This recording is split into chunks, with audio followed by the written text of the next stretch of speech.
Egypt and the Origin of African Languages. In my book Egyptian Language, The Mountains of the Moon, Niger-Congo Speakers, and the Origin of Egypt, you learn about the history of African languages and how to study African languages using the comparative and historical linguistic methods. There are hundreds of languages spoken in Africa. The numerous African languages inspire many questions about their origin. Questions that we need answered. These questions and many more about African languages are answered through use of the comparative and historical linguistic methods. There are many questions that we have in relation to the origin of African languages. Using comparative linguistic methods, I've discovered that there is a strong genetic linguistic relationship between African languages and the ancient Egyptian language. This led to many questions about the origin and relationship between and within African languages. These questions are answered in my book Egyptian Language, The Mountains of the Moon, Niger-Congo Speakers, and the Origin of Egypt. Question 1. What is the Africalogical comparative linguistic method? Question 2. What is Doctor Anta Diop influence on the Africalogical linguistic study of African languages? Question 3. Was the ancient Egyptian language a lingua franca? Question 4. Are the so-called Semitic languages spoken in Northeast Africa, Arabia, and Western Asia of African origin? If you are looking for answers to these questions, there's a very good source that answers these questions about African languages and many more. That source is my book, Egyptian Language, The Mountains of the Moon, Niger-Congo Speakers, and the Origin of Egypt. I have studied African languages and taught linguistics for over 40 years. This has led me to determine that there are 4 major language families in Africa. Number 1. The Black African Egyptian. Number 2. The Puntite, formerly Semitic languages. Number 3. The Amazigh or Berber languages, and Number 4. The Khoisan languages. These are the language spoken in Africa. These languages reflect languages people have spoken in Africa for thousands and thousands of years.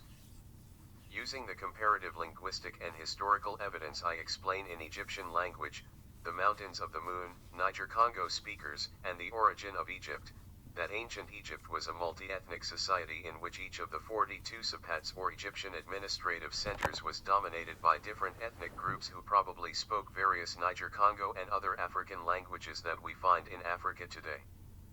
In Egyptian Language, The Mountains of the Moon, Niger-Congo Speakers, and the Origin of Egypt, it is noted that we must understand that the so-called Semitic language did not originate in Western Asia. These languages originated it in the Nile Valley. Egyptian Language, The Mountains of the Moon, Niger-Congo Speakers, and the Origin of Egypt. Many people over the years have been fascinated by the fact that the ancient Egyptian language is closely related to African languages, especially those African languages spoken by the Niger-Congo people. In Egyptian Language, Dr. Clyde Winters tells us the story of the rise of ancient Egypt. He illustrates in his book that the ancient Egyptians were a multi-ethnic people that included numerous various African nations that exist today. The majority of these people in Egyptian language, Dr. Winters shows, were Niger-Congo speakers.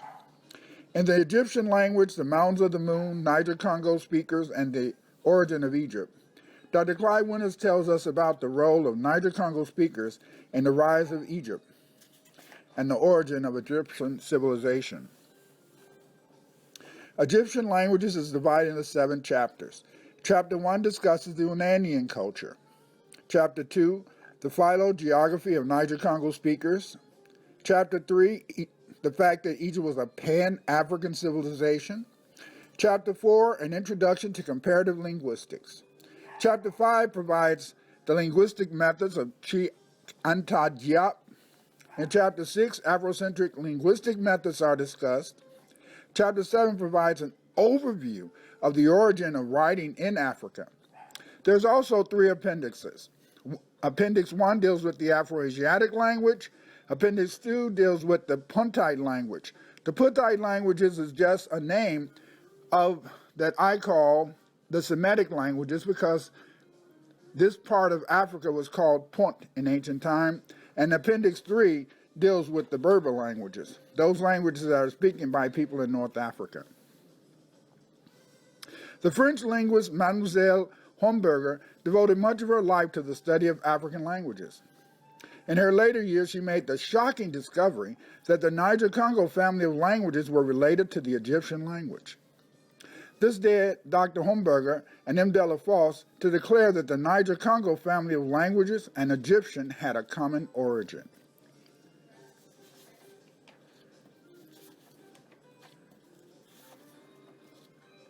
Egyptian languages provides the linguistic evidence that confirms the hypothesis of Doctor Anta Diop, L. Homberger, and M. Delafosse that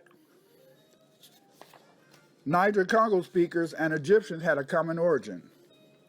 In this book, we argue that many Egyptians living in the 22 sapats, or nomes, of Upper Egypt spoke Niger-Congo languages, including the Bantu language, the Fulani language, and the Mandi language, to name a few.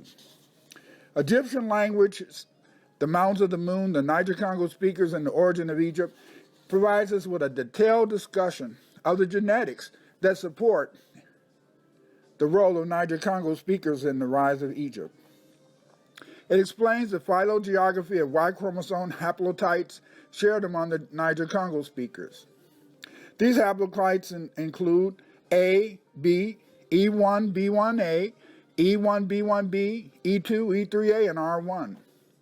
The predominant Y chromosomes among the Niger-Congo speakers who later formed the ancient Egyptian nation was M2, M35, and N33. We also discussed, in a sense, the female side of mankind. This side is called mtDNA, and this is the chromosomes passed on from mothers to their offspring. The major mtDNA haplogroups that we find among the people who later formed the Egyptian nation was L1, L2, L3, and U5. All of these genetic haplogroups are related to the Niger-Congo speakers. Phylogenetically, all the Eurasian mitochondrial DNA branches ascend from L3. Africans and Dravidians share haplogroups M1, M3, M30, and M33. In Egyptian language, you learn that ancient Egypt was a pan-African civilization. Egypt was a pan-African civilization because it was made up of 42 sepats. They were populated by different ethnic groups who spoke a variety of languages, including languages belonging to the Nilo-Saharan and Niger-Congo languages. The Niger-Congo and Nilo-Saharan speakers originated in the highlands of the Sahara. One of the first populations to settle the Sahara was the Nilo-Saharan speakers. The Nilo-Saharan speakers were probably the creators of what's called the aquatic toolkits associated with the African Aqualithic period. The Nilo-Saharans were predominantly fisher hunter-gatherers, and they provide evidence that the original settlers of this wet Sahara used an aquatic toolkit. The author also recognizes another Saharan culture that played a role in the peopling of the desert and the rise of ancient Egypt. Dr. Winter shows that this population hunted animals with bows and arrows. They are associated with the Unanian culture. The Unanian culture existed 12,000 years ago. The Unanian culture is associated with sites in Central Egypt, Algeria, Mali, Mauritania, and Niger. The Unanian tradition is probably associated with the Niger-Congo phylum of the Niger-Congo and Nilo-Saharan speakers. This would explain the close relationship between Nilo-Saharan and Niger-Congo. The Unanians were members of the Caspian population. There was continuity between the population of the Maghreb and southern Sahara, referred to as Caspians, Ibero-Maurusians, and Mechtoids. The Niger-Congo speakers are descendants of the Caspian population. This is the first book to really discuss the idea that ancient Egypt was a pan-African civilization. We've been taught for years that the ancient Egyptians were a monolithic people. This is not the case. In Egyptian language, Dr. Winter shows that the ancient nation of Kemet or Egypt was a confederation of 42 African tribes, nome states, among them the Mani, the Soninke, the Hausa, the Akan, and various Bantu groups. In Egyptian language, we learn that some of the southern nomes were led by the Inyoteps. These Inyoteps were composed of people who later migrated to West Africa after the Romans came to power. The Thebans were closely united with the Nubians. Inyotep I was the father of Menhotep I. Several of the wives of Menhotep II were Nubians. Under Mentuhotep, the Delta chiefs were defeated, and Egypt was united again into one country, a country full of various ethnic groups who spoke a variety of languages and saw ancient Egyptian as a lingua franca. A lingua franca is a language that is used to unite people who speak various languages. And because ancient Egyptian was a lingua franca, it includes many aspects, many terms and words from other African languages. The majority of people who lived in this ancient civilization. It is interesting to note that the Mandi and other West African people like the Dogon and Dravidians worship the god Amma.